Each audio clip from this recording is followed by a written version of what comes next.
안녕하세요. 전 영화 시작해서 이만입니다. 몇 번째인지 모르죠. 제 생각에는 네, 17번째 에피소드. 네, 맞아요. 17번째요. 여기 16을 써놨네, 제가. 레이디 맥베스. 훌륭하시고요. 네, 17번째 에피소드 시작하겠습니다. 짝짝짝짝. 잘 지내셨죠? 아니요. 왜요? 잘 못 지내죠. 왜 잘 못 지내요? 지금 이미 지쳤잖아요. 저희가 오늘 좀 지친 것처럼 들리신다면 기분 탓입니다. 아니요, 사실이죠. 뭘 또 기분 탓이에요, 그게. 네, 안 지쳤어요? 저는 행복한데. 진짜? 근데 왜 울고 영원히 1도 없었어. 나 울고 있는 것처럼 보이는데? 왜 울지 마. 눈이 원래 좀 빨개요, 제가. 잘 지내셨다니까 다행이고요. 아니, 나 잘 못 지냈다고 그랬어요. 근황을 좀 얘기해 주실래요, 그러면? 저요? 저 뭐 그냥 특별한 거 있나요? 영화 보고.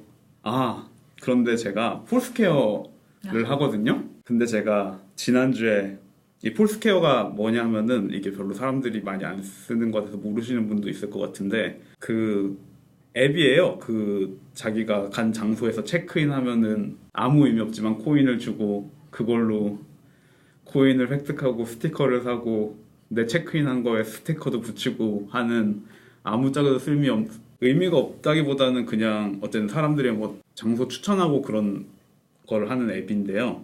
미국에서는 또 그렇고 한국에서 그렇고 많이 쓰진 않는 것 같아요. 특히 미국에서는 옐프를 많이 쓰니까 좀 더 덜 쓰는 것 같고 한국에서도 수년 전에는 사람들 많이 했는데 요즘 별로 안 하는 것 같은데 저는 약간 기록의 의미에서 그냥 가끔 하는데 영화관 가면 체크인을 하거든요. 왜 얘기하냐? 근데 최근에 두 군데에서 메이어가 되셨다고. 네. 제가 이제 항상 요즘 영화관 불평을 많이 하고 있는데 그래도 제가 여기서 제일 좋아하는 영화관이 모마 필름 현대미술관에. 네네, 뉴욕 현대미술관 극장인데 거기서 제가 이제 메이어가 됐습니다. 가장 최근에 많이 체크인한 사람으로서. 진짜 경탄스러운 일이고 감축드릴 일이네요. 네. 그리고 어제는 제가 더 비갈 매혹당한 사람들을 보려고 그 이스트 빌리지 시네마라는 곳에서도 가서 체크인을 했는데 또 메이어가 됐어요. 아주 메이어쟁이시네요. 네. 제 소유의 영화관이 이렇게 많이 있고요. 모마에서 쫓겨나셨다는 얘기는. 네. 모마에서는 근데 쫓겨났더라고요, 다시. 그러고 보니까 그것도 봤어요. 고스트 스토리. 어떠셨어요? 네. 제가 좋다고 저는 사실은 얘기했던 그 영화? 네, 저는 사실 기대했던 것에 비해서는 조금 실망스러웠고 기대를 자세하게 생각은 안 해봤는데 영화에 대한 얘기는 나중에 할 수 있으면 하고 거기도 또 극장 상태가 너무 안 좋아가지고 선샤인 시네마에서 보셨어요? 네. 너무 실망스러운 극장 환경이라 가지고 가장 큰 문제는 에어컨 돌아가는 소음이 영화를 방해할 정도로 있는데 이게 계속 나는 것도 아니고 중간중간에 에어컨이 돌아갈 때 안 돌아갈 때 소음 차이가 크고 다시 돌아가기 시작할 때 생기는 소음까지 있어가지고 처음에는 저는 이게 심지어 영화 안에 삽입된 사운드인 줄 알았어요. 앰비언트 이런. 네. 그래가지고 타이밍이 되게 이상하네? 무슨 생각으로 이런 사운드를 넣은 거지? 라고 생각을 할 정도로 너무 커가지고 이게 설마 극장 상태 때문에 나는 소리일 거라고는 상상도 못했고 특히나 이런 약간 그 고스트 스토리처럼 대사가 없고 조용한 편인 영화를 볼 때는 정말 그쵸. 최악이겠네요. 네네. 그래서 이 극장은 진짜 안 되겠다. 선샤인 시네마에 가신 게 그때가 처음이었어요? 제 생각엔 처음인 것 같아요. 네, 아마 처음 맞아요. 제가 지나가면서 항상 여기 극장이 있다는 거는 알고 뭐가 하는지 늘 봤는데 굳이 거기까지 갈 이유는 별로 없었어가지고 근데 고스트 스토리 같은 경우는 거기서만 하더라고요. 네. 그래서 처음 갔는데 너무나 실망스러운 극장이었고 그런 의욕이 없으시네요. 오늘 얘기할 의욕이 없으신 것 같은데. 그러니까 제가 지금 너무 지쳐가지고 어제 밤부터 계속 지쳐 계셨잖아요. 네, 마음을 너무 어딘가에다 많이 쏟아서 힘들어요. 오늘 좀 편한 마음으로 그냥 합시다. 네네, 편한 마음으로. 그러고 보니까 이제 매혹당한 사람들을 보러 빌리지 이스트 시네마에도 갔었는데 얘는 또 커튼 안 치더라고요.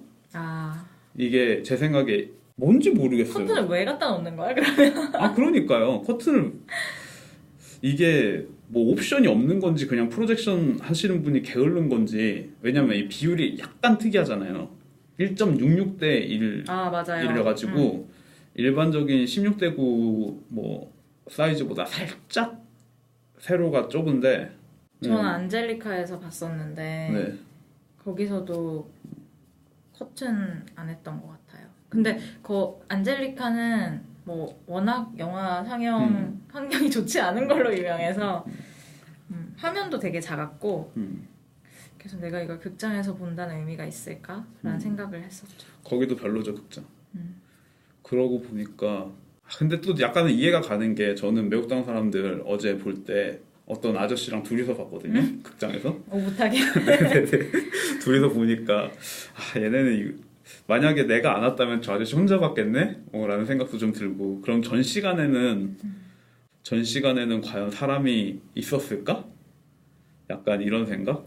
몇 시 타임 보셨죠? 5시 타임 보셨죠? 네네네. 아, 저 이렇게 깨고 있어요. 의미가 없다. 근데 그 전 타임이면 진짜 없었을 것 같기도 한 게 평일이었잖아요. 네. 근데 저도 사실 평일에 가긴 했는데 그나마 이제 할 일이 없으신 할머니 두 분과 할머니 할아버지 커플 한 커플과 이렇게 제가 5시서 오붓하게 관람을 했었거든요. 그러셨구나.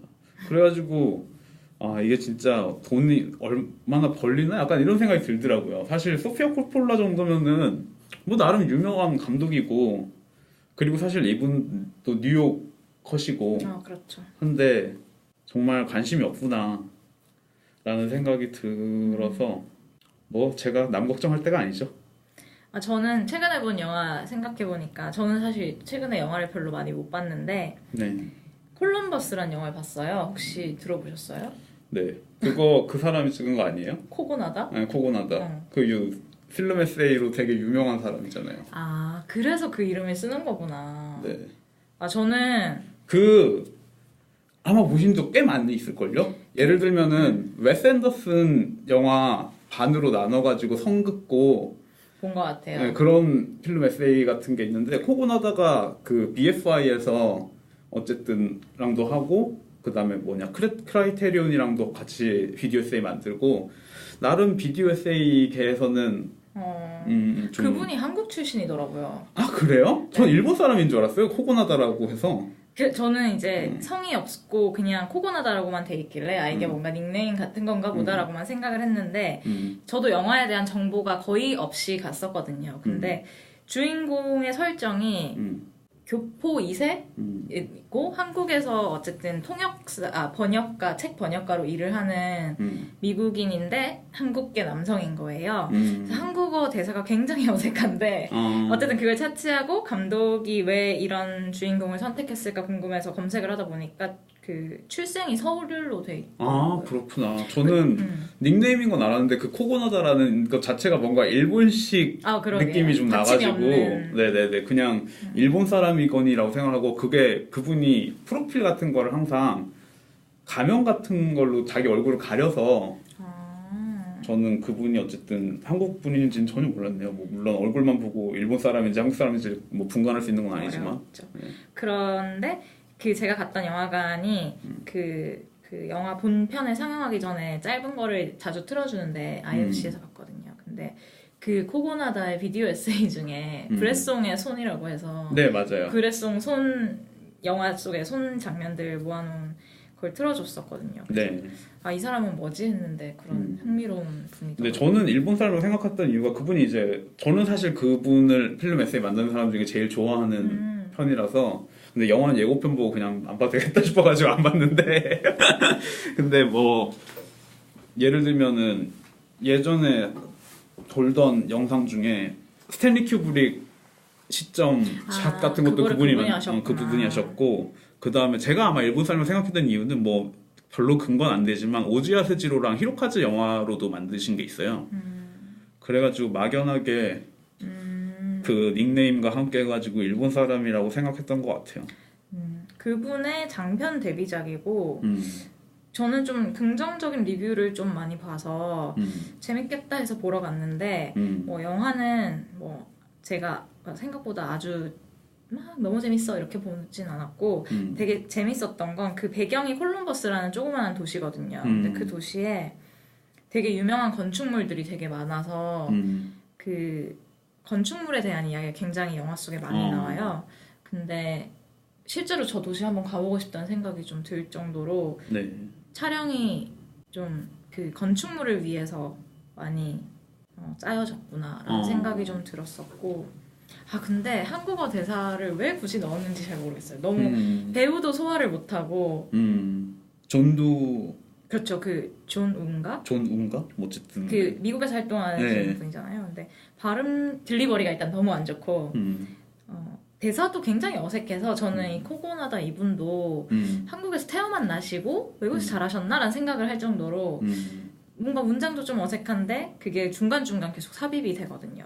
자막 없이. 그러니까 한국 관객은 그래도 무슨 말인지는 대충 알아듣는데 그냥 외국 관객 같은 경우는 어차피 그 말을 이해할 필요가 없다고 생각해서 자막을 안 넣었겠지만 저는 한국어를 쓰는 사람으로서는 좀 어색하고 거슬리는 대사들이 좀 많았던 그렇죠. 것 같아요. 어드벤처 타임이나 위베어 베어스 같은 거 보면은 얼마나 한국말 잘하는 애들이 많은데. 그렇죠.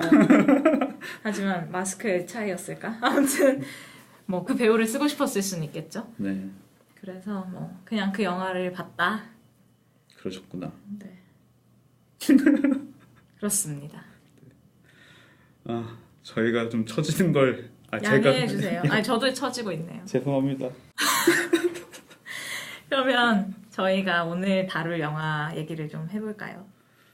소피아 코폴라 감독의 2017년작 매혹당한 사람들이고요. 이게 칸느에서 코폴라에게 감독상을 안겨줘서 그때부터 화제가 됐었죠. 공개가 됐을 때 감독상을 받으면서 화제가 됐었고 여성 감독으로서는 두 번째 칸느 역사상 두 번째라고 하고요. 이게 너무 속상해요.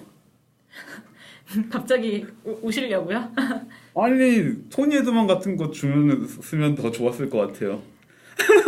그렇네요. 사심이 갑자기 들어왔는데 모르겠어요. 저는 이게 뭐 비가일드가 연도가 다르잖아요. 그러니까 제 말은 소피아 코폴라가 받은 것 자체가 이 영화가 그렇게 엄청나게 괜찮다는 생각은 사실 좀 하지 않고 있어서 감독상을 받아서 저는 사실 소피아 코폴라의 영화를 많이 보진 않았지만 그럼에도 불구하고 물론 소피아 코폴라가 뭔가 이미지 안에 담아내는 어떠한 것들이 매력 있는 것들이 있다고 생각은 하지만 그렇게 저는 높이 평가하지 않는 사람이라서 두 번째로 받았는데 그걸 하필 소피아 코폴라가 받았던 게 사실 좀 싫었어요.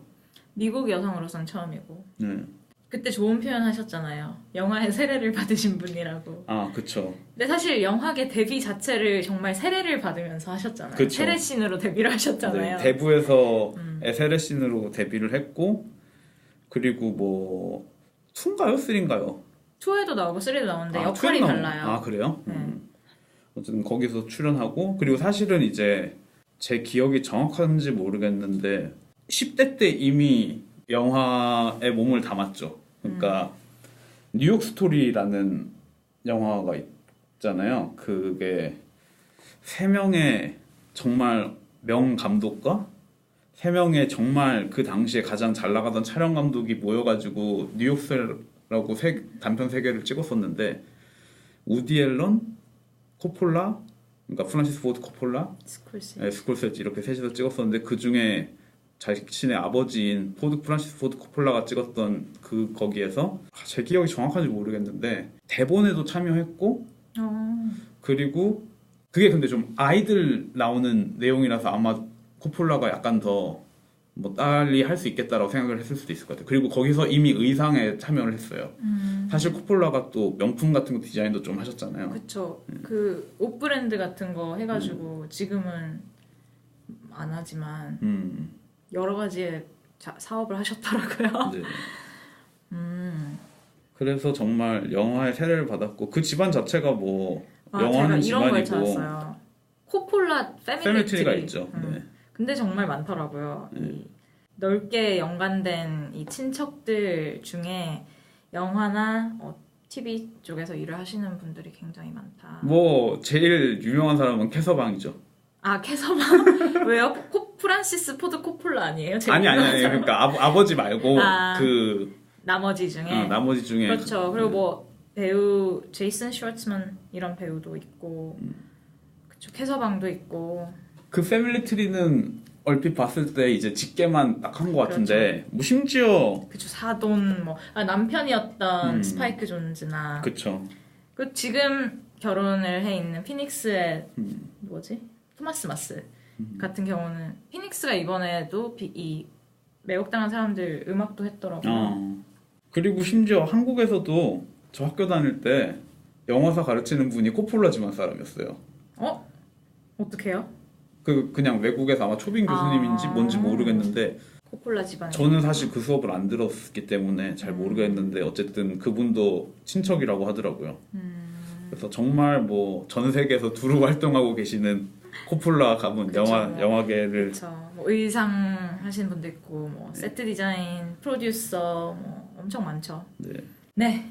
그렇고 이 매혹당한 사람들 영화 자체는 토마스 P 컬리넌이 쓴 동명의 소설을 원작으로 하고 있는 영화고, 이 똑같은 소설을 원작으로 해서 1971년도에 돈 시게 감독이 클린트 이스트우드를 주연으로 해서 또 영화를 만든 적이 있고, 소피아 코폴라가 거듭 강조하는 게 나는 71년작의 리메이크를 하는 게 아니라 이 소설을 그냥 자기 스타일로 풀어내는 거다라고 계속 강조를 하고 있는데, 근데 아무래도 비교를 안 하는 게 불가능하죠. 네. 그리고 둘 다 굉장히 어쨌든 꽤 충실한 각색 어댑테이션이었고, 그러다 보니까 비교가 안 될 수 없는 것 같습니다.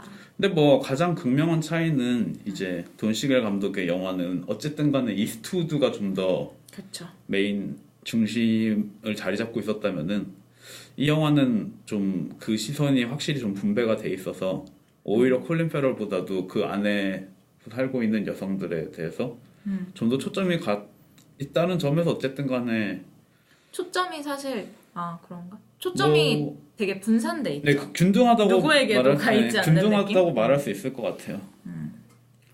그런 점에서 차이가 있고, 이거는 좀 딴 얘기인데 그 이스트우드도 사실은 그 돈 시겔 감독과 이 매혹당한 사람들을 찍으면서 연출을 해볼까라는 것에 약간 눈을 뜨기도 이 작품을 했던. 하면서요? 네, 왜냐면은 이스트우드가 돈 시겔 감독이랑 찍으면서 사실 꽤 긴 관계를 가졌잖아요. 그 더티 에이리도 찍고.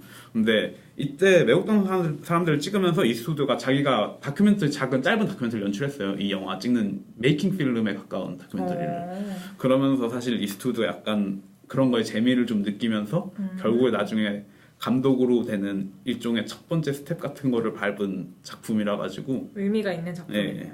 네, 그렇습니다. 네. 줄거리를 간단하게. 네, 줄거리 좀 들어볼까요? 그리고 저희 프로그램 아까 사실 앞에서 얘기했었어야 되는데 저희 프로그램은 스포일러를 포함하고 있습니다.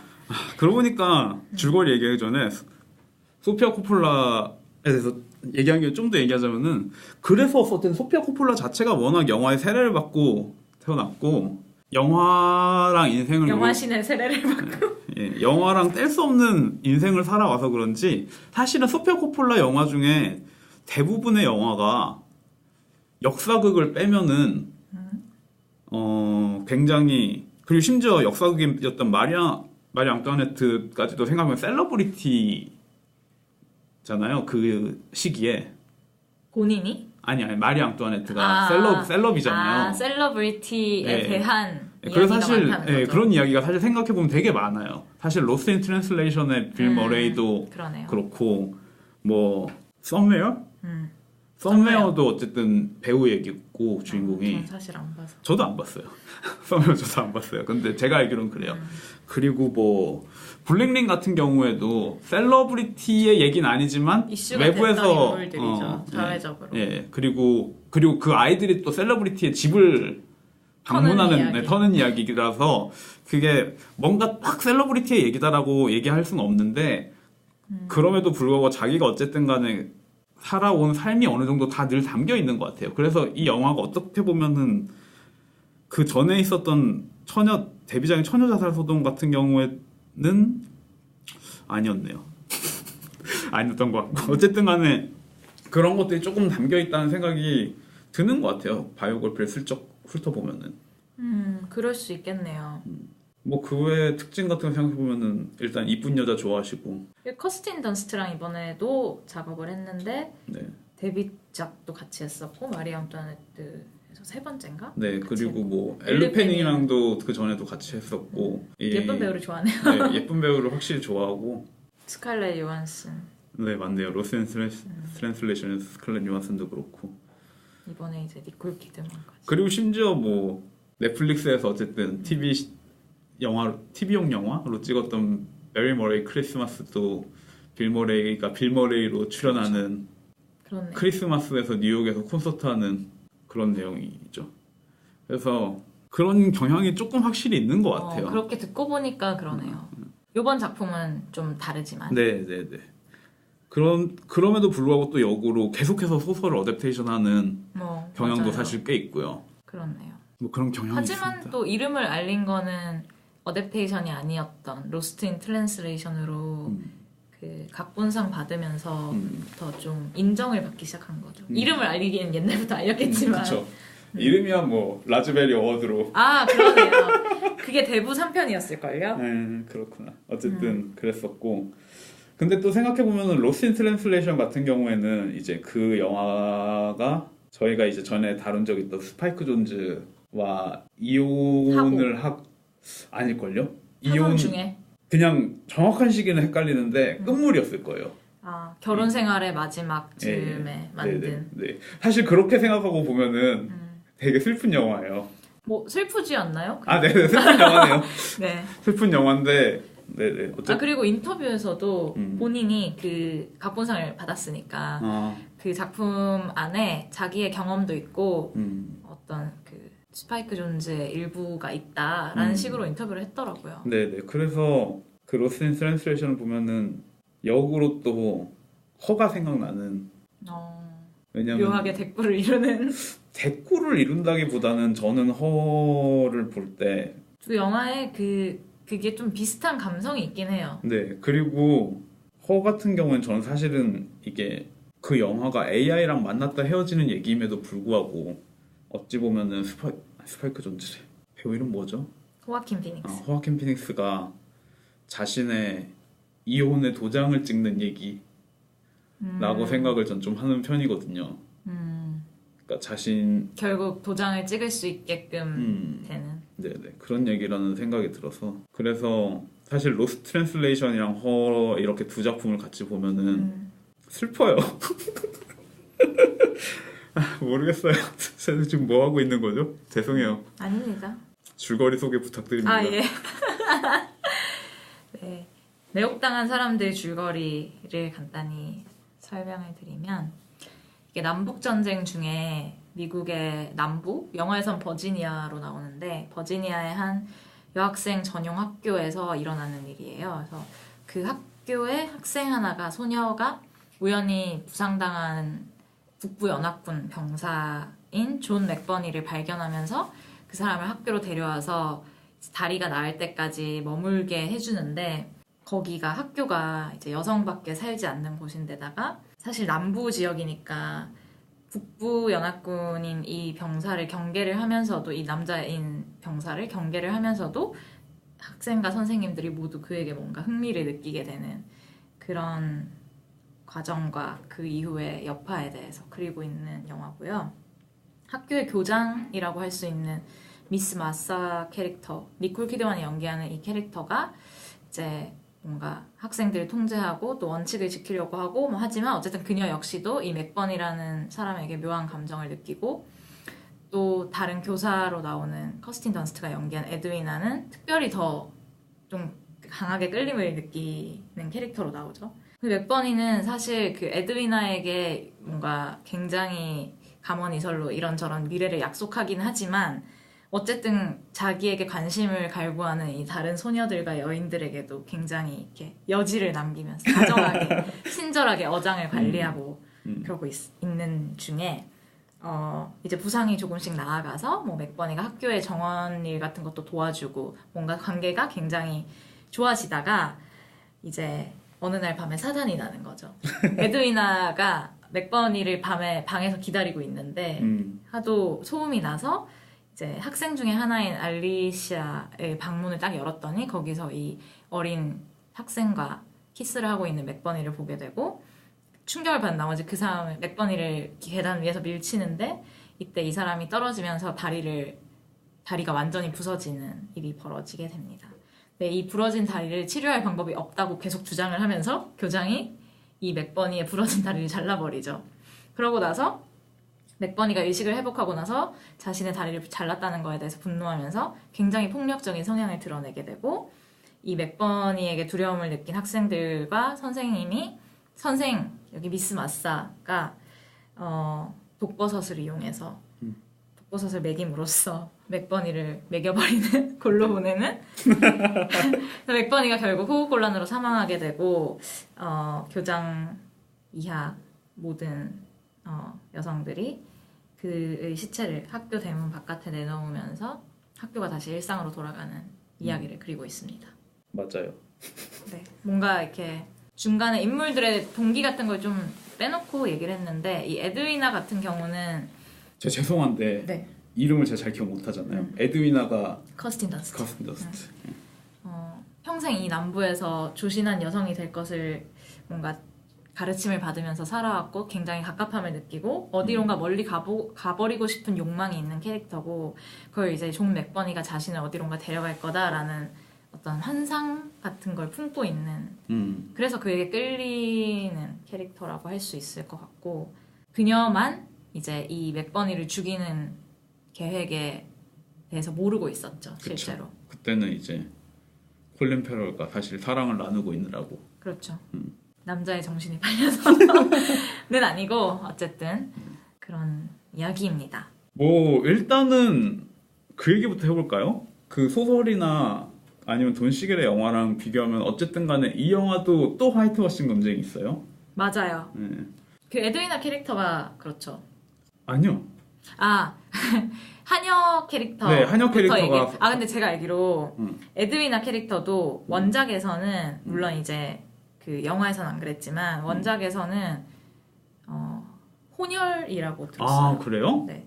근데 영화에서는 백인 71년작에서도 백인으로 나왔었고 여기에서도 백인. 그렇구나. 그리고 더 중요하게는 흑인 한여 캐릭터가 사실 네, 영화와 71년작과 원작 소설에서 나름 비중 있게 등장하는데도 불구하고 코폴라 버전에서는 완전히 빠져 있죠. 그래서 사실은 이게 되게 이상한 선택이라는 생각이 들 수밖에 없는 게 지금 이 배경 자체가 시민전쟁이라서 남북전쟁이기 때문에 일단 남부는 어쨌든 간에 노예 제도를 뭐 옹호한다고 해야겠죠? 일단 그렇죠. 퉁쳐서 얘기하면은 그래서 이제 콜린 페럴 캐릭터 같은 경우에는 노예를 해방시키는 편에 서가지고 사실 전쟁에 참여하고 용병이라고는 했지만 네, 전쟁을 참여하고 있는 상태고 그 안에서 이제 흑인 하녀가 그를 간호시키고 간호하면서 생기는 사실 굉장히 흥미로운 캐릭터잖아요. 맞아요. 남부의 그 노예를 옹호하는 지역 안에서 노예로 살면서 노예를 해방시키기를 위해서 온 포로를 간호하는 노예 캐릭터라는 것 자체가 사실 굉장히 흥미로운 캐릭터인데 그 부분이 어쨌든 소피아 코폴라는 뭐 인터뷰를 보니까 뭐 정치적인 문제는 일단 제외하고 그냥 그 안에 전쟁 중에서 소외된 다루어지지 않은 여성들의 삶에 대해서 뭐 다루고 싶었다 이런 식으로 얘기를 그리고 했는데 이제 최근에 워낙 그 인종 갈등이나 과거 노예제를 다룬 영화들이 많이 나오는데 마치 유행처럼 그것들을 이제 백인 감독들이 그런 문제를 잘 다루지 못했다라는 평을 듣는 영화들이 좀 있었어서 그거와 연관지어서 본인이 뭔가 백인 감독으로서 이런 중요하고 뿌리 깊은 문제를 잘 다룰 수 없을 것 같아서 잘이라기보다 적당하게 다루기 힘들 것 같아서 뺐다는 얘기를 했었고 또 하나는 자신의 영화에 어쨌든 흑인 소녀가 계속 뭔가 그런 하녀 역할이나 이런 걸로 등장을 보고 싶지 않다라고 얘기를 했다고 하더라고요, 인터뷰에서. 근데 저는 그게 조금 이해가 안 가는 게 실제로 저는 원작 소설을 읽진 못했는데 71년작을 보면 그 하녀 캐릭터가 상당히 뭐 이게 굴욕적인 캐릭터가 전혀 아니거든요. 어떻게 보면 맥버니아에게 유일하게 좀 당당하게 맞서는 캐릭터이기도 하고 또 성적 욕망에만 휘둘리는 것처럼 여성들이 그려져서 71년작이 사실 약간 뭔가 여자들끼리 서로 질투하고 막 이런 걸로 비춰져서 약간 이제 미소지니의 혐의가 있다면 이 할리라는 한여 캐릭터는 그런 거에서 좀 자유로운 캐릭터거든요. 그래서 훨씬 더 이거를 요즘 2017년도에 맞게 풀 수도 있었을 것 같은데 뭔가 그냥 피해버린 느낌? 그쵸. 아무래도 피했다는 느낌을 지울 수가 없어요. 근데 남북전쟁을 배경으로 한 영화에서 그걸 피한다는 것 자체가 물론 각색이라는 게 그래서 어려운 문제긴 한데 자신이 택한 매력을 느낀 이걸 영화로 만들어야겠다고 생각한 원작에서 어떠한 부분을 채우고 어떠한 것을 버릴지는 물론 이제 각색을 하면서 그리고 영화를 만드는 감독 입장에서 충분히 할 수 있는 선택이긴 하지만 이 소설에서 남북전쟁을 배경으로 하는 곳에서 노예를 버린다? 는 선택은 아무래도 쉽게 납득이 가는 선택은 좀 아니라는 생각이 들어요. 맞아요. 저 같은 경우에도 원작 소설을 좀 읽어보지는 않았다고 하기에는 발췌독을 좀 했었는데 제가 정상적으로 책을 읽는 사람이 아니라 가지고 처음부터 끝까지 읽어본 게 아니라 중간중간 챕터를 읽어본 적은 있어요.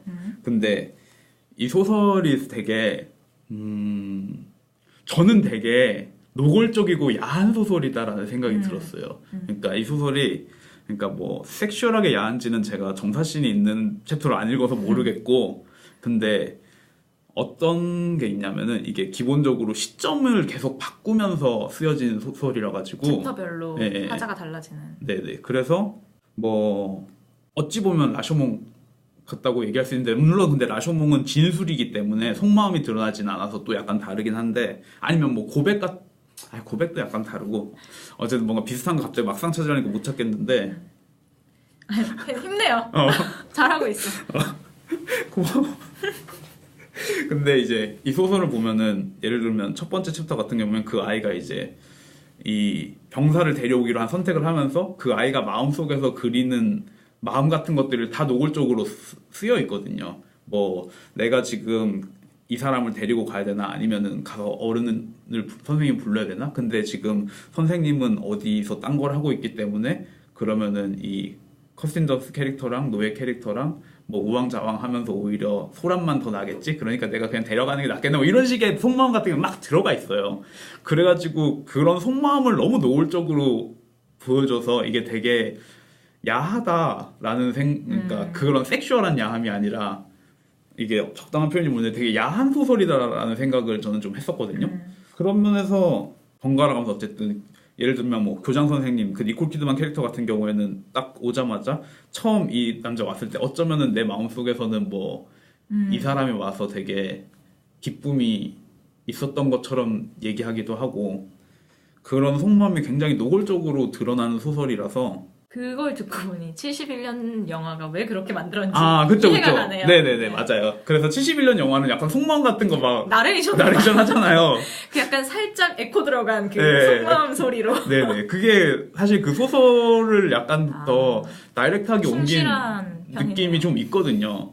그래가지고 그 재밌잖아요. 좀 귀여웠어요. 예. 근데 저는 그게 그래서 좋았던 게 돈시겔 영화의 재밌는 점이 되게 귀여운데 다리를 자르는 순간부터 순식간에 그 공포 영화로 변하잖아요. 맞아요. 그 전환 영화의 그 장르를 갈아타는 전환이 사실 되게 재미있는 영화라고 생각을 하거든요. 특히 그 천진난만한 아이들이 맞아요. 더욱더 그 음흉한 미소와 함께 더욱더 앞에서 악행을 하면서 천진난만해질 때 그 소름 이런 게 좀 있는데 소름. 예. 아무튼 소설은 그런 반면 코폴라 영화는 굉장히 모든 걸 절제한 느낌이 들죠. 맞아요. 그래서 더 세련됐다는 느낌은 드는데 그게 이 화이트워싱을 피하는 느낌이랑도 사실 의외로 맞아떨어지는 느낌이 좀 있어요. 그래서 사실 이 세련되어진 게 과연 무엇을 위해서인가라는 생각이 드는 거죠.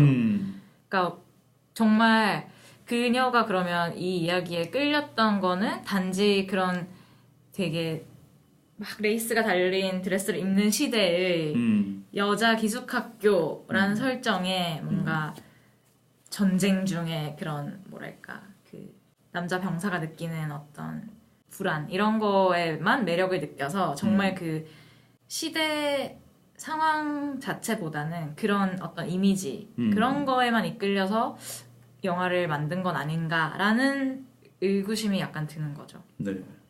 그런데 어쨌든 그 변명의 대사를 앞에도 좀 넣었지 않아요? 하인들은 없냐 뭐 이런 식으로 했을 때 다 도망갔다 막 이런 식의 대사가 나오죠. 저 못 알아들었어. 아 그런 대사가 있었군요. 나왔던 적어도 거 내 기억 속에만 있나? 아니 맞을 것 같아. 왜냐면 저는 자막이 없어가지고. 저도 확신이 없네요. 갑자기 그렇게 얘기하시는. 아니 맞겠죠. 그래서 근데 또 반면에 뭐 자잘한 부분에도 각색들이 좀 있었어요. 예를 들면 그 미스 마사 교장의 캐릭터가 71년작에서는 오빠와의 어떤 근친적인 욕망이 있고 네. 그거를 어떻게 보면 맥버니를 통해서 그 욕망을 약간 다시 충족시키려는 듯한 그런 게 좀 보이고 또 교장의 욕망이 굉장히 뚜렷하게 드러나는 반면 니콜 키드만 캐릭터에서는 좀 그런 게 덜 하잖아요. 그리고 다리를 자를 때 그 결정을 하는 이 71년도의 교장은 굉장히 정말 그 복수랄까? 아니면 어떤 처벌을 하고 싶은 심리가 또렷이 보이는 반면 니콜 키드만은 좀 굉장히 냉정하고 침착해 보여서 일면으로는 속아 넘어갈 뻔. 정말 다리를 잘라야 되는 상황인가? 라고 생각할 뻔. 그래서 좀 더 미스터리한 캐릭터가 되는 거죠. 그래서 사실은 이 영화를 만들면서 이루어지는 선택 같은 것들이 기본적으로 항상 제거에 상당한 포인트가 들어가 있는 것 같아요. 그래서 어찌 보면은 좀 시대에 맞지 않는 부분들을 다 제거하는데 그거를 다 제거하고 난 다음에도 뭔가 말끔하게 봉합해서 그런 능력은 사실 굉장히 대단하다고 생각을 해요. 이게 그래서 오히려 더 영화 자체는 리얼리스틱해졌다는 인상이 저는 좀 있거든요. 그렇죠. 그 다른 영화들에 비해서 그 영화들이 좀 세거나 좀 나갔거나 아니면은 과하다 싶은 부분들을 싹 드러내 버려가지고 이 영화가 건조하게 느껴지기보다는 오히려 그 매듭새가 너무 매끈해서 그 매끈한 각색에 대해서는 그럼에도 불구하고 상당히 후한 점수를 저는 주고 싶은 마음이에요. 저도 그 하녀 부분을 제외하고는 그 교장의 캐릭터에서 이야기를 잘라낸 것이나 아니면 그 에드위나 캐릭터 같은 경우에 71년작을 보면 굉장히 처음부터 좀 맥버니에게 사근사근하고 친절하고 어떻게 보면 되게 순진하고 나이도 좀 더 어리게 나오더라고요. 한 20대 초반으로 나오고 근데 커스틴 던스트는 명백히도 20대 초반은 아니잖아요. 그 약간 지쳐있고 사람이. 근데 저는 사실 약간 그거 느꼈어요. 커스틴 던스트가 좀 힘들어 보이는. 근데 약간 그 캐릭터가 오히려 각색의 일환이라고 생각한다면 이야기가 바뀌었으니까 그 캐릭터가 오히려 이 2017년작의 경우에 그 모호하고 좀 미스터리하고 그런 분위기에 일조하는 느낌이 들었고 특히 에드위나 같은 경우는 그 71년작을 보면 둘이 이제 끝에 이제 사랑을 나누고 나서 막 사랑한다고 막 이런 고백도 하고 그러잖아요. 근데 이 에드위나 같은 캐릭터 2017년작의 캐릭터를 보면 정말 그냥 이 사람을 통해서 내가 어딘가 다른 곳으로 가야겠다라는 희망만을 가진 캐릭터처럼 보여서 어떻게 보면 더 흥미로웠던 것 같아요. 저는 좀 덜 뻔한 그런 점은 재밌는 각색 포인트였던 것 같아요. 네.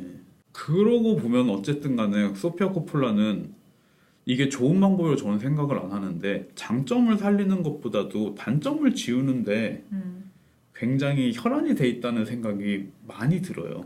책 잡히지 않으려는 어릴 때부터 너무 비난을 많이 셀러브로서의 삶이라서 그런지 모르겠는데 뭐 예를 들면은 저는 이 영화의 커트 형식에서도 약간 원작이랑 비교해서 조금 이상한데라고 생각했던 것들이 좀 있는데 이때 원작이라 하면 71년 원작이 아니라 그 71년 돈 시겔 근데 뭐 원작이죠 뭐.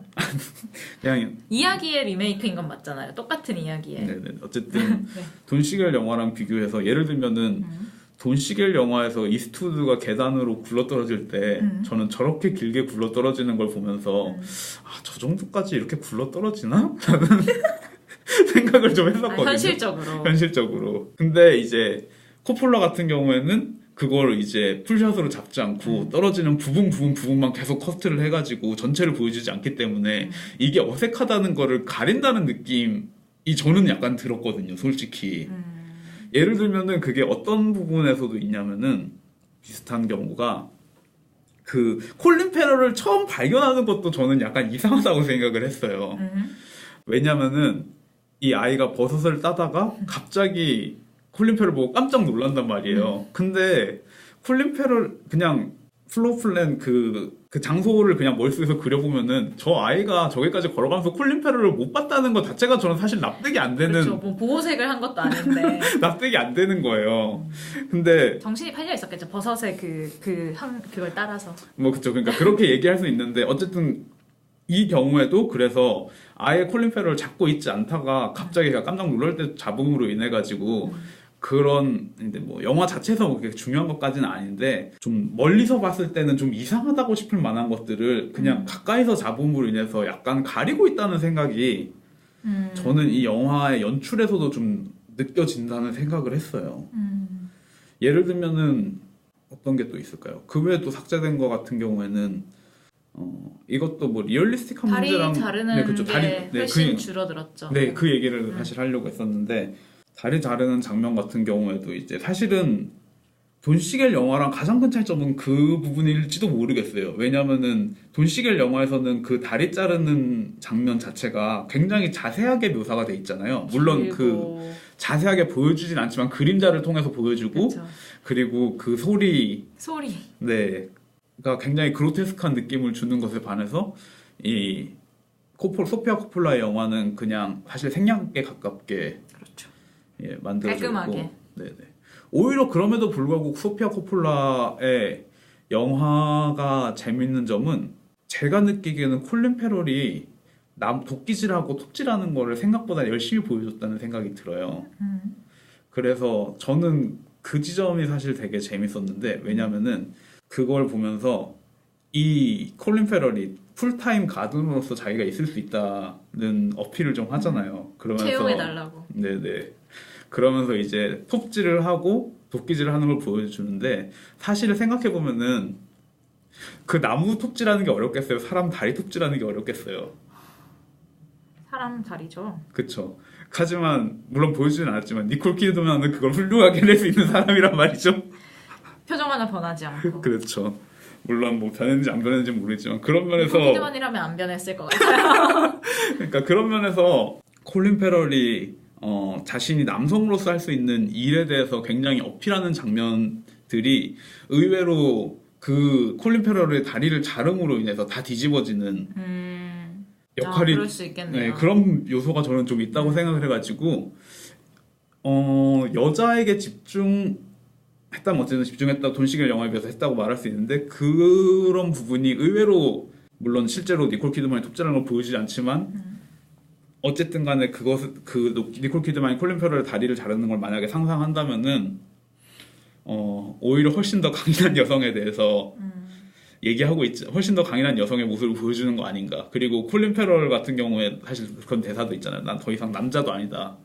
그런 식으로 얘기를 하잖아요. 다리가 잘린 이후에 예. 차라리 죽여라 뭐 그런 얘기를 했죠. 네, 그런 것들이 되게 재밌고 사실 돈 시겔 영화를 보면은 그 아이들이 다리가 잘려도 뭐 여전히 남자다 뭐 그런 식으로 얘기를 해주는데 여기서는 그런 얘기 같은 게 없잖아요. 없죠. 네, 그래서 근데 사실 그럴 만한 그 섬도 없긴 했어요. 그러니까 콜린 페럴 같은 경우는 깨자마자 분노해서 계속 분노하고 막 다른 아이들이 말 걸 수 있는 어떤 여유가 없어 보였다면 이 이스트우드 캐릭터는 조금 더 뭐랄까 그 덜 절망, 그러니까 콜린 페럴이 너무 이렇게 폭발적으로 분노한 거에 비해서는 그렇게 보이진 않았어요, 사실.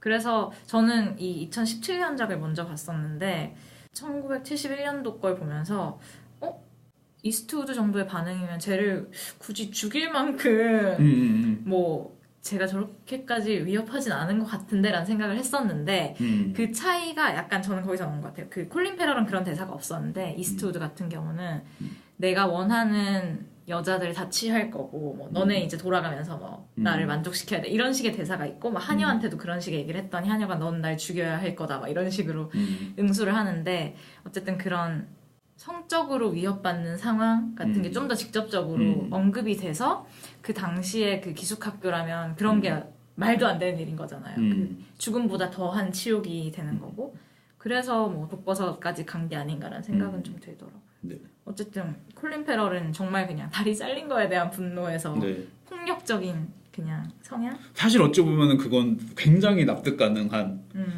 그 받아들일 수 없으니까 그 순간은 그리고 나서 가라앉잖아요 사실은. 그쵸 맞아요. 물론 그 가라앉음이 커스틴 던스트가 가라앉힌 걸 수도 있겠지만 어쨌든 그 제가 느끼기에 71년작보다 좋았던 부분은 이 71년작은 너무나 또렷하게 그 학생들과 선생님들 사이에서의 질투 같은 게 맞아요. 보인다면 이 영화는 좀 그런 단어로 묶이는 걸 거부하려고 일부러 모호하게 만든 느낌이 좀 있는데 그런 게 더 흥미로웠던 것 같아요. 하지만 저는 그게 생략일 뿐이지 이 영화도 사실 그들이 주고받는 시선에서는 사실 그러한 뉘앙스를 굉장히 풍부하게 풍기는 영화라는 생각은 저는 약간 드는데 맞아요. 그 대안적인 시선은 딱히 느껴지지 않는 것 같아요. 네네. 이야기 자체가 워낙 그렇게 프레임이 돼서 그런지 모르겠는데. 네. 근데 저는 오히려 그러한 점에서 소피아 코폴라가 택한 선택이 약간 공동체적인 느낌이 훨씬 더 강조돼 있다는 생각이 드는 것 같아요. 그러니까 콜린 페럴이라는 캐릭터 자체가 일종의 이물질이랄까요? 들어와서는 안 될 게 들어와서 그 공동체 안에서 그 이물질을 제거하는 얘기 맞아요. 같다는 생각이 사실 많이 들고 그런 거랑 비슷한 것 같아요. 그 다리 상처에 네. 막 뭐 이렇게 빼내고 이렇게 봉합해 놓잖아요. 맞아요. 근데 마지막 장면에 바느질 하는 게 꼭 그런 느낌이었어요. 얘를 이제 뱉어내고 다시 봉합해서 원래대로 돌아가는. 그런 느낌이 많이 들어서 사실 저는 콜린 페럴이 그 문을 통해서 그 학교에 들어가는 것 자체가 굉장히 성기가 들어간다는 생각을 사실 강하게 했어요. 그러니까 이게 어떤 거냐면은 이 소피아 코폴라 버전의 영화를 보면은 이 집이 굉장히 사실 순백의 신전 같은 장소잖아요. 맞아요. 그리고 그 안에 있는 여성들도 하얗고 뭔가 그쵸, 뭔가 하얀 옷을 파스텔. 입고 있고 그리고 이제 무엇보다도 이렇게 얘기하면 약간 웃긴데 그 아이는 사실 버섯을 따러 가가지고 그 남자를 그러네. 버섯을 따러 가가지고 그 남자를 데려오는데 그 남자는 어떻게 들어가냐면은 누워서 들어가요. 걸어서 들어가는 게 아니라 누워서 그 기둥들 사이로 그 집 안으로 침입하는 거죠. 그리고 나서 마지막에 나갈 때도 흰색으로 쌓여가지고 다시 누워서 밖으로 나가게 되는데 문제는 저는 그러면서 이걸 보면서 느꼈던 거는 제가 엘르를 보면서 잠깐 얘기를 했던 것 같은데 그 거세하는 성기로서의 여성 성기의 작동을 보는 것 같은 느낌이었어요. 이 영화가. 그래서 우리 이 얘기 했었나? 벨르 때? 제가 했을걸요 아마? 그런 것 같아요. 네. 들어본 것 같아요. 네. 거세하는 성기로서 기능한다고 느껴지는 게 특히나 강렬한 이미지가 어떤 게 있냐면 콜린 페럴의 다리가 잘리는 것도 사실은 그렇고 그리고 콜린 페럴이 다리를 자를 때 가장 강렬하게 저는 그 씬이 가장 강렬한 이미지라고 생각하는데 그 니콜 키드만의 드레스가 피로 선명하게 물들어 있잖아요. 네. 그 장면이 색채적으로 이 영화에서 가장 강렬한 씬이라고 생각하는데 이때 잘리는 거는 콜린 페럴의 다리이기도 하고 동시에 그냥 약간 상징적인 느낌에서는 사실 성기로서 성기가 잘려나가는 느낌도 있고 그래서 이게 어찌 보면은 처녀막이 터지는 피일 수도 있지만 역으로는 오히려 여성의 성기가 남성의 성기를 절단하는 이미지로서 존재한다는 생각이 들었고 그래서 사실 콜린 페럴이 난 더 이상 남자도 아니다라고 이야기하는 것도 납득이 가고 그래서 사실 독버섯을 먹고 배버섯을 잡은 상태로 그 상태로 이제 밖으로 다시 또 기둥들 사이로 마치 다리처럼 보이는 기둥들 사이로 나가는 그래서 목의 중심의 사회잖아요. 그렇죠. 여기는 이 목의 중심의 사회에서 어찌 보면은 가부장적인 남자가 들어와가지고 자신이 제거당하는 그래서 마치 이물질처럼 남자가 제거당하는 이야기다라는 생각이 사실 좀 들었고 이 얘기를 하면서 사실 이게 그러면은 뭐 여자가 괴물이냐라고 얘기할 수도 있는데 저는 역으로 오히려 이게 현대에서는 훨씬 더 능동적인 면에서 괜찮다는 생각이 다시 들었어요. 이거는 제가 엘르 때 했던 얘기랑은 오히려 약간 반대인데 무슨 생각을 했냐면은 결국에는 프로이드가 얘기했던 거는 프로이드적 관점에서 여성의 성기는 어쨌든 거세당한 것이었는데 결핍. 예, 그래서 수동적인 거였다면은 오히려 여기서는 그냥 아예 거세를 해버리는 능동적인 쪽으로 좀 뒤집어서 프로이드를 약간 부정하는 쪽으로 생각을 해볼 수도 있고 또 다른 방식 면에서는 어쨌든 간에 수동적인 여성상이 가부장적 이데올로기를 좀 더 떠받드는 바닥에 깔린 생각이라면은 여성이 어쨌든 간에 이렇게 능동적인 것만으로도 어쨌든 간에 현재 상황에서는 가치가 있는 거 아닌가 라는 생각을 좀 했었던 것 같아요. 확실히 그렇게 읽을 수 있는 여지가 있는 것 같아요. 그게 이야기에서 오는 이야기의 어떤 구조에도 내재되어 있는 것 같고 아까 말한 예들을 들어보면 실제로 연출적으로도 그렇게 해석할 만한 여지가 있는 것 같고 그렇네요. 네. 우리 왜 이렇게 무거워? 응? 아닌데? 아니야? 근데 사실 그게 71년작에도 네. 없는 건 아닌 것 같아요. 그런 요소가. 그러니까 71년작에도 근데 71년작은 조금 어떤 느낌이 더 강하냐면 좀 더 교장의 권력이 더 세서 교장이 어떻게든 기존의 질서를 이어가려고 하는 과정에서 자기도 뭔가 흔들리고 하지만 그걸 더 극단적으로 이제 처벌을 함으로써 그 사회를 다시 원래대로 이끌어가려고 하는데 그 사회라는 게 기숙학교고 여자애들한테 어떻게 해야 정숙한 남부 여인이 될 것인가를 가르치는 학교이다 보니까 이게 반드시 어떤 여성에게 긍정적으로 읽히는 건 아닌 느낌이라면 네. 이 2017년작에서는 조금 더 그런 느낌이 빠져서 덜 하다는 생각은 드네요. 왜냐면은 그 정숙함에 대한 맥락이 훨씬 더 제거돼 있다는 생각이 들고 맞아요. 그런 면에서 이게 단순히 순결을 지켜야 한다는 문제가 아니라 오히려 더 자기 결정권이 있는 것처럼 어쨌든 간에 그럼에도 불구하고 콜린 페럴이 결국 커스틴 던스트를 선택하는 것 자체는 사실 굉장히 커스틴 던스트가 훨씬 더 그런 가부장적 사회에서 알맞는 여성상이라는 생각이 좀 들거든요. 어떤 면에서요? 거기 있는 다른 여성 등장인물보다 좀 수동적이라고 저는 생각을 하거든요. 그런 면에서 이제 좀 더 가부장적인 이데올로기 안에 있는 인물이라는 생각이 드는데 이 목의 중심 사회에서는 그걸 받아들이지 않고 콜린 페럴을 내치는 쪽으로 선택을 한다는 생각이 저는 조금 드는데 그냥 일단은 그래서 콜린 페럴은 성기다. 성기 역할을 맡으셨다 이번 영화에서. 네, 이 영화에서 성기 역할을 맡았다. 근데 사실 역할 자체가 성기 이상의 의미가 없어요. 그 여자들에게는 맥번이라는 캐릭터가 남성이다 이외에 의미가 없죠. 물론 매력적이기도 하죠. 언변이나 아니면 생긴거나 그러니까 이제 이 사단이 났겠지만 기본적으로는 남성이 없는 곳에 불시착한 그런 성기죠. 그래서 어쨌든 키드만 중심의 어쨌든 모계 사회에서 그를 용인할 수가 없다. 좀 써먹어 볼까 했는데 쓸모가 없다. 그러네. 문제만 일으킨다. 그쵸. 아 그러고 보니까 저희 영화 왜? 빌리지에스에서 2번 봤거든요. 네.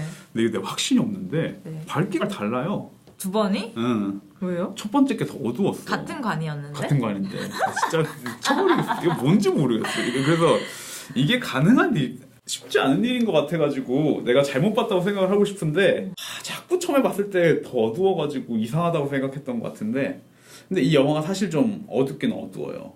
그죠? 네 맞아요. 저도 그 생각했던 것 같아요 중간에. 이내 까먹었지만. 약간 조명을 별로 사용하지 않은 것 같은데 특히나 테이블씬 같은 경우에 촛불 같은 것들이 마치 정말 촛불만으로 조명하고 싶을 정도로 어두워서 마치 스탠리 큐브릭의 베릴린든이 생각나게 하는 그리고 그 야외 장면들도 조금 약간 베리 린든을 떠올리게 하는 구석이 있었던 것 같아요. 맞아요. 특히 그 강박적으로 아침 저녁마다 햇살이 들어오는 그 건물과 나무들의 풍경을 강박적으로 집어넣었잖아요. 코폴라 감독이.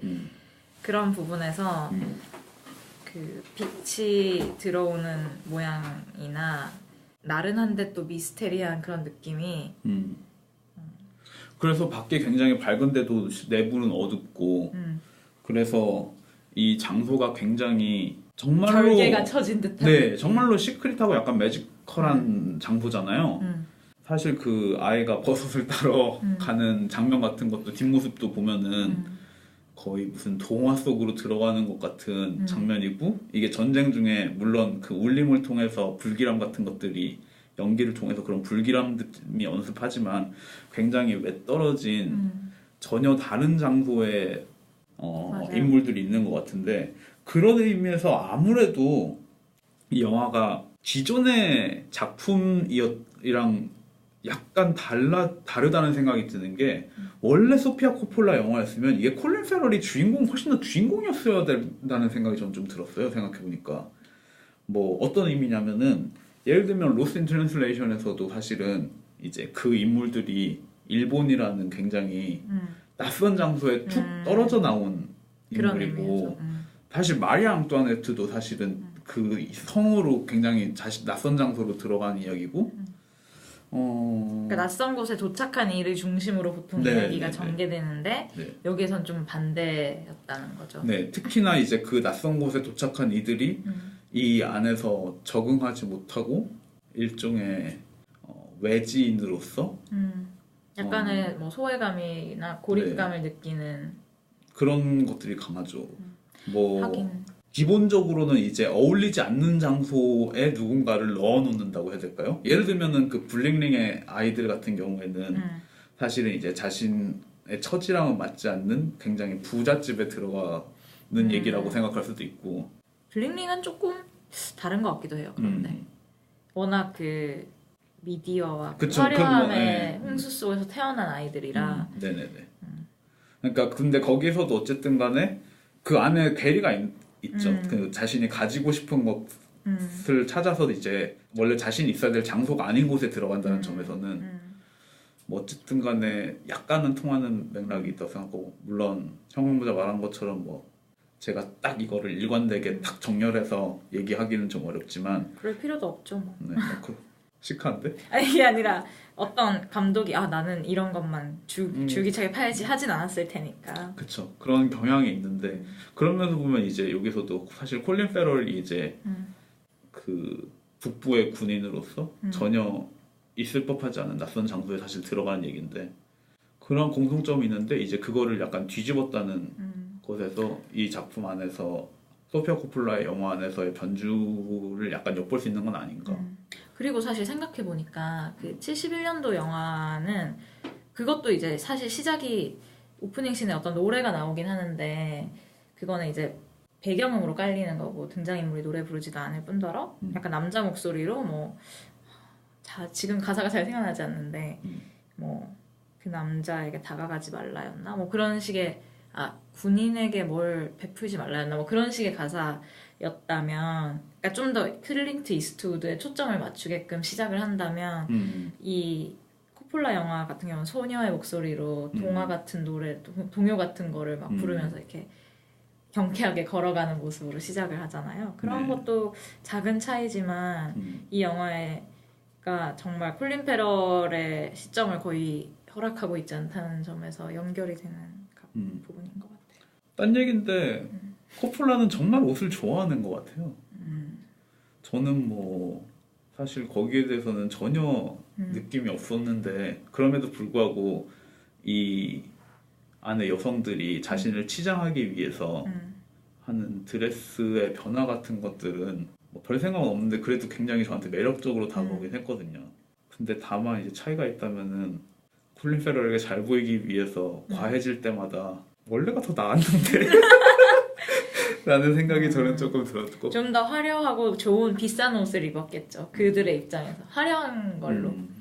근데 확실히 저는 그런 의상이나 이런 게 너무 예쁘고 되게 뭐랄까 매력적이긴 했지만 이게 아까 그 생략했던 각색과 연관돼서 좀 너무 예쁜 동화로 그려내기만 한 건 아닌가라는 생각이 중간중간 좀 들었었거든요. 네. 예를 들면 의상 같은 것도 굉장히 뭔가 좀 비현실적인 면이 있는 느낌이고 왜냐면 사실 그 당시에 치마가 굉장히 길기 때문에 어쨌든 흙에 또 다 끄이고 하는 건데 그렇게 새하얀 옷들만 입고 다니고 너무 예쁜 옷인 거예요. 특히나 71년작이랑 비교하면 거긴 약간 누더기같이 어두운 천 그런 것들도 많이 있는데 이 2017년도 거를 보면 굉장히 뭔가 천사들 같기도 하고 좀 깨끗하고 하얀 그런 이미지만을 좀 강조한 느낌도 들고 또 아까 말한 그런 빛 같은 거를 이렇게 찍는 거나 이런 것도 굉장히 예쁘게 찍는다는 느낌이 조금 들어서 사실 그 낭만주의 그림 같은 것들도 연상이 되고 맞아요. 프라고나르의 그네나 아니면 뭐 윌리엄 터너가 이렇게 빛을 묘사한 그런 그림들 같은 게 상상이 될 정도로 좀 약간 낭만주의적으로 그려가지고 뭐 이 영화에서 머리 아픈 부분을 다 빼버리고 나는 이 이미지를 그리고 싶었어 라고 하는 것 같은 느낌을 가끔씩 받아서 크게 감명받지 못했던 것 같아요. 제가 이 영화를 보고 그냥 그저 그랬다라고 생각했던 이유를 찾아보면 그런 게 조금 거리감이 느껴졌던 것 같아요. 저한테는. 뭐 엘르 패닝이 곡괭이질 하는 모습을 보면은 뭔가 괴리감이 있긴 하죠. 아 곡괭이질. 아 그러네요. 네. 뚱한 표정. 네. 내가 이걸 왜 해야 돼? 그러니까. 아 너무 귀여워요. 근데. 네.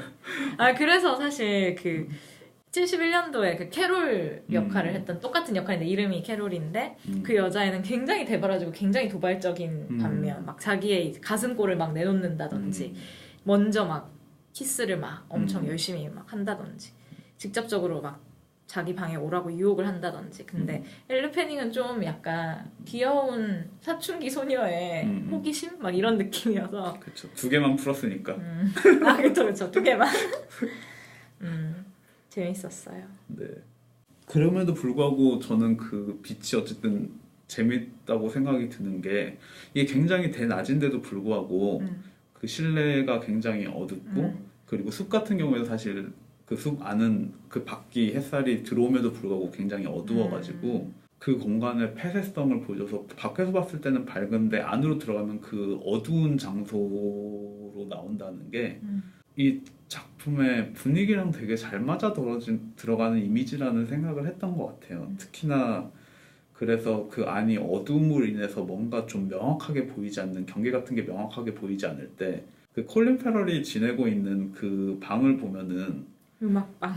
네, 그렇죠. 뮤직룸인데 그 공간에 거울 같은 것들이 걸려 있는데 무슨 청동 거울처럼 제대로 리플렉션 반사가 제대로 되지 않는 거울들. 네. 근데 뭐 이게 실제로 엘르 패닝이 보는 걸 보면 그 거울은 되게 깨끗하고 잘 반사가 되는데 이게 액자인 건지 그림인 건지도 뭔가 분간이 안 될 정도로 그 불투명한 거울들이 전시되어 있고 뭐 물론 그 중엔 그림도 있었는데 제가 생각했을 땐 근데 그 거울들이 한 2개쯤 있었거든요.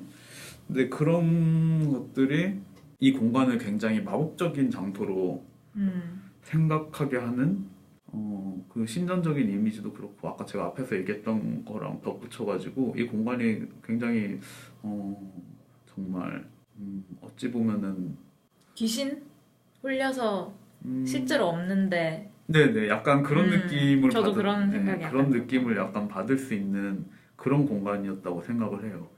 특히나 그 생각을 했던 것 중 하나는 이 건물의 외관이 가진 신화적인 그런 느낌도 있겠지만 특히나 반사의 측면에서 많이 그랬는데 어떤 느낌이냐 하면은 뭐 아까 앞에서 얘기했던 것처럼 그 촛불로 인해서 그 어두운 실내 같은 것도 그렇고 그리고 콜린 페럴이 이제 그 아이를 다시 그 아이에게 부축받아서 처음에 들어오는 장면에서 냇가 같은 게 있어서 물이 있어서 그 숲이 반사가 되는데 이게 뭐 워낙 짧게 지나가는 장면에서 모르는데 그 등장인물들이 어떻게 잡느냐에 따라서 충분히 반사돼서 나올 법한 샷인데도 일부러 그들이 반사가 되지 않는 각도로 찍었더라고요. 그런 것이나 아니면은 그 안에 그려진 그림들 같은 것도 보면은 거기 안에 인물들이 굉장히 창백하고 되게 호리호리하게 그려져 있는 게 그 화풍이기야 하겠지만 사람이라기보다는 저는 마치 유령적인 존재로 느껴지고 그리고 그 그림들도 이제 반사돼서 굉장히 흐릿하게 보이고 그런 것들이 이 장소를 굉장히 마법 매지컬한 그런 장소처럼 느껴지게 하는 부분이 또 저는 되게 재미있었던 부분인 것 같아요. 저는 이야기를 전혀 모르고 그 영화를 봤을 때 중간 정도에 이게 뭔가 우게츠 이야기처럼 이 사람의 환상인 건가라는 생각을 잠깐 했었거든요. 왜냐면 사실 이게 어떻게 보면 사실 클린트 이스트우드 버전에서는 더 그럴 수 있는데 이 사람한테는 되게 판타지 같은 상황인 거잖아요. 그쵸, 사실은. 모든 연령대의 여자들이 다 자기에게 관심이 있고 뭔가 자기 되게 막 전쟁통에 있다가 피폐한 데 있다가 여기에서 갑자기 보호받으면서 그것도 예쁜 여자밖에 없어. 그렇죠. 그러니까 그런 건가라고도 잠깐 생각했는데 그런 분위기가 확실히 있는 것 같아요. 그래서 그 전환이 사실은 이 영화에서 굉장히 재밌는 전환이 아닌가라는 생각이 들어요. 맞아요. 네. 근데 사실 그런 면은 이제 오히려 이 예전 작품에서 더 명확했던 것 같기는 해요. 맞아요. 근데 그 작품 안에서는 오히려 이제 그 여자들이 가진 소유에 대한 욕망이 훨씬 더 강하게 드러난다는 점에서 뭐라고 해야 될까요? 그 돈시겔 영화를 보면은 다리 다친 새가 나오잖아요. 그 정확하게 콜린 이스트우드 역할을 빗대고 있는 것처럼 보이는. 맞아요. 그리고 그 외에도 뭔가 그 상황을 암시하는 듯한 인서트가 되게 많아서 뭔가 되게 옛날 영화스럽다는 생각이 맞아요. 좀 확실히 들긴 해요. 네. 그래서 설명적이죠, 굉장히. 네, 맞아요. 그래서 이 코폴라의 매혹당한 사람들 같은 경우에는 정말 이 매혹의 방향이 정반대인 것 같다는 생각까지도 종종 들게 하는 경우가 저는 좀 있었던 것 같아요. 물론 이제 매혹당한 사람들이니까 일단은 거기는 양방향 아니에요? 그렇죠. 그렇네. 어쨌든 그러니까 그게 양방향으로 매혹당해 있다는 생각이 강력하게 드는 부분이 좀 있었던 것 같고요. 그러면은 추천 영화를 얘기할까요? 네. 저부터 하면 저는 1975년도 작품인 행인록의 소풍이 생각이 안 날 수가 없었어요. 왜냐면 행인록의 소풍은 호주 영화인데 호주를 배경으로 했고 그 굉장히 상황이 유사하진 않고 그 소재가 유사해요. 폐쇄적이고 억압적인 분위기의 여학교, 여자 기숙학교에서 일어나는 일이고 그 어느 날 여학생들이 이제 행행록이라는 그 주변 지형이 있어요. 산속에 어떤 바위가 약간 매달린 것처럼 생긴 바위가 있는데 거기 소풍을 갔다가 그냥 행방불명이 되는 거예요. 네. 그래서 그걸 이제 찾으러 다니는 이야기인데 이 영화도 굉장히 이 2017년작 그 매혹당한 사람들처럼 뭔가 일부러 좀 모호하게 만드는 부분이 되게 많고 직접적으로 뭔가를 설명해주지 않는데 그럼에도 불구하고 그 뭔가 그 성적인 암시나 그런 성적인 에너지가 막 이렇게 넘쳐 흐르는 그런 느낌이 있는 영화고, 또 여학생들이 막 약간 나풀거리는 옷 입고 막 자연광 받으면서 이렇게 막 머리 이렇게 막 하는 그런 느낌이 뭔가 저에게는 이 영화를 볼 때 자꾸 생각이 나더라고요. 근데 주제나 뭐 그런 건 좀 조금씩 다른데 이 영화가 생각이 났고, 제가 그래서 좀 찾아봤더니 소피아 코폴라 감독이 이 영화의 영향을 많이 받았다라는 걸 어디서 읽었어요. 그래서 이 매혹당한 사람들 촬영할 때도 어떤 레퍼런스로 좀 썼었고, 그 이전에 뭐 마리 앙뚜아네트나 처녀자살 소동을 찍을 때도 참고를 많이 했었다라고 언급을 했던 영화라고 하더라고요. 네. 그래서 그녀를 이해하는데 좀 더 저도 다시 보면 아마 그녀를 조금 더 이해하게 되지 않을까라는 생각이 약간 들었었고, 저는 개인적으로 이 영화는 사실 저는 한 번밖에 안 봤는데 좀 이상하게 인상에 남는 힘은 있었던 것 같아요. 이야기는 굉장히 사실 뜯어보면 아무것도, 정말 그냥 행방불명당해서 영연히 못 찾았다라는 내용인데 네. 이것도 소설 원작이고요. 재밌습니다. 네, 알겠습니다. 보도록 하겠습니다. 네. 저 같은 경우에는 아까 제가 잠깐 얘기했는데 그냥 가장 먼저 생각나는 영화는 저는 약간 이미지 때문에 그런 건지 모르겠는데 베리랜드이 가장 먼저 생각나는 영화였어요. 아무래도 정말 자연광과 촛불만으로 재현해내는 공간 같은 것들이 특히나 이 영화에서 가장 인상에 남았던 장면은 역시나 테이블 씬인 것 같아요.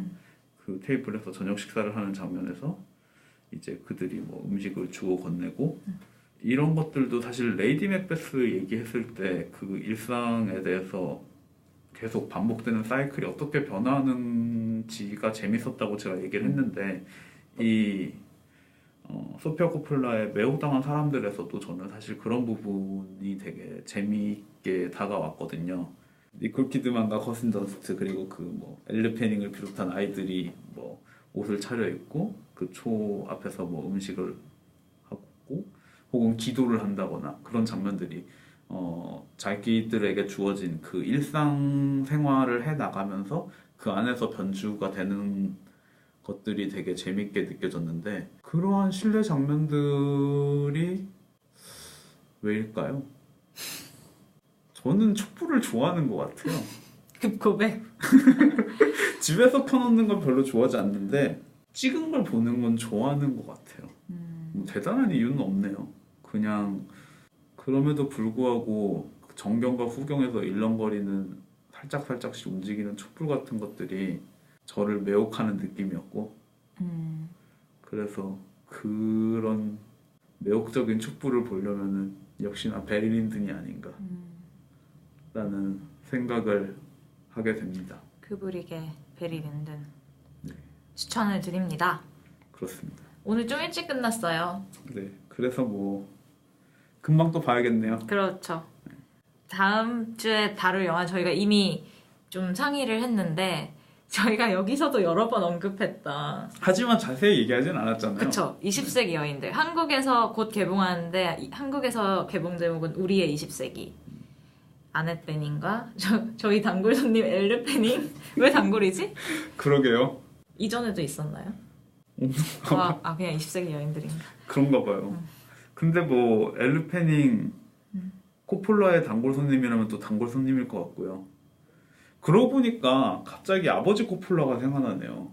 아버지 코폴라 님이 최근에 영화는 좀 안 찍었지만 최근 영화들도 생각보다 좀 볼만하거든요. 아, 그런가요? 네, 뭐 트윅스트 같은 영화는 저는 사실 굉장히 재밌게 봤고, 무슨 뉴스인가 하는 영화도 있는데 무슨 뉴스인가? 제목이 기억이 안 나네. 유스 젊음. 아, 유스. 유스는 다른 감독의 영화는 아니 유스가 제목이 그게 다가 아니라 유스 without 유스. 아, 네네, 그런 제목의 영화도 있고. 뭐 말 나온 김에 이제 뉴욕 스토리, 코폴라의 뉴욕 스토리도 볼만하고요. 근데 이제 왜냐면 이게 어쨌든 간에 세 유명한 감독과 세 명의 유명한 촬영 감독, 뭐 비토라로 스토라로랑 이제 같이 코폴라는 작업을 했었고, 나머지 두 명은 기억이 안 나니까 제가 스킵하도록 하겠습니다. 아포칼립스 나우를 같이 작업을 했었던 분이네요. 이번에 뉴욕 필름 페스티벌에 오세요. 와요? 네. 그 무슨 토크? 네 스페셜 뭐가 있었는데 뭔지 기억이 안 나고요. 마지막 황제 이런 작품을 하셨네. 어차피 저는 못 갈 것 같아서. 파리에서 마지막 탱. 뭐 유명하신 분이네요. 네네네. 한때 가장 유명한 촬영 감독이었죠. 그래서 저 갑자기 추천작을 바꾸고 싶어졌어요. 네, 바꾸시고 저는 대추천작은 프란시스 포드 코폴라의 드라큘라로 하겠습니다. 예. 이 드라큘라가 브람 스토커의 드라큘라를 원작으로 하는 소설을 원작으로 하는 영화인데 되게 골 때리고 재밌는 영화예요. 저는 제가 좋아하는 영화에 대해서 설명할 수 없는 것 같아요. 설명해보려고 한번 해보세요. 어찌 보면 이거는 시간을 초월한 러브 스토리이기도 하고 그럼에도 불구하고 피와 괴물에 관한 이야기이기도 한 흔한 조합인가? 하지만 저한테는 이 조합 자체가 굉장히 특별하게 다가오고 사실 정말 좋아하는 이유는 OST 때문인데 네. 이 OST는 제가 포스팅할 때 함께 올려주실 건가요? 네, 함께 올리도록 하겠습니다. 유튜브 링크를 통해서. 드라큘라가 굉장히 많은데 네, 첫 번째 거예요. 92년도. 그래서 코폴라의 영화들, 그 아버지 코폴라의 영화 최근 영화들도 사실 굉장히 볼만하고 트윅스트도 이게 제가 왜 생각나냐면 트윅스트도 사실 뱀파이어가 나온 얘기거든요. 트윅스트 같은 경우는 이제 소설가가 이제 서점 같은 거를 투어를 하면서 네. 낭독회 이런 거. 아니요, 사인회에 가까웠던 것 같아요. 그냥 서점 자기 책 가지고 다니면서 서점 투어를 하는데 이제 어떤 마을에 갔더니 어떤 사람이 찾아와가지고 자기가 되게 재밌는 이야기거리가 있는데 이걸 소설로 만들면 어떻겠느냐라고 소설가가 흔히 만나는 치근덕거리는 타입이죠, 피곤하게. 근데 이제 그 이야기를 들으면서 근데 의외로 이제 조사를 해보니까 흥미로운 지점이 발견되고 결국 그 끝에는 뭔가 괴물적인 존재를 만나게 되는 이야기인데 굉장히 재밌고 재밌겠다. 사실 코폴라가 이 영화를 코폴라가 사실 새로운 시도를 되게 많이 하는데 뭐 제 기억에는 뭐 코폴라가 뭐 그런 거 하거든요. 오케스트라 와가지고 자기가 지휘도 하고 맞아요. 하면서 얼마 전에 뭐 했었는데. 그래요? 얼마 전인지 모르겠고. 그거 뭐 그런 거 좋아하거든요. 그래서 이 트위스트는 또 그런 것도 하고 그리고 이 영화는 또 3D로 아마 찍었을 거예요. 그 3D가 한참 핫할 때. 그래서 아버지 코폴라가 어쨌든 간에 계속해서 뭔가 이것저것 많이 해보고 있는데 요즘은 좀 안 하고 있지만 의외로 최근작들도 보시면은 되게 재밌다는 얘기를 하고 싶었습니다. 유익했네요, 되게. 저희가 우리의 20세기 얘기를 하고 있었지만 맞다. 어쨌든 추천 영화까지 했고 다음 주에는 마이크 밀스 감독의 우리의 20세기를 다뤄보도록 하겠습니다. 감사합니다. 울지 마요.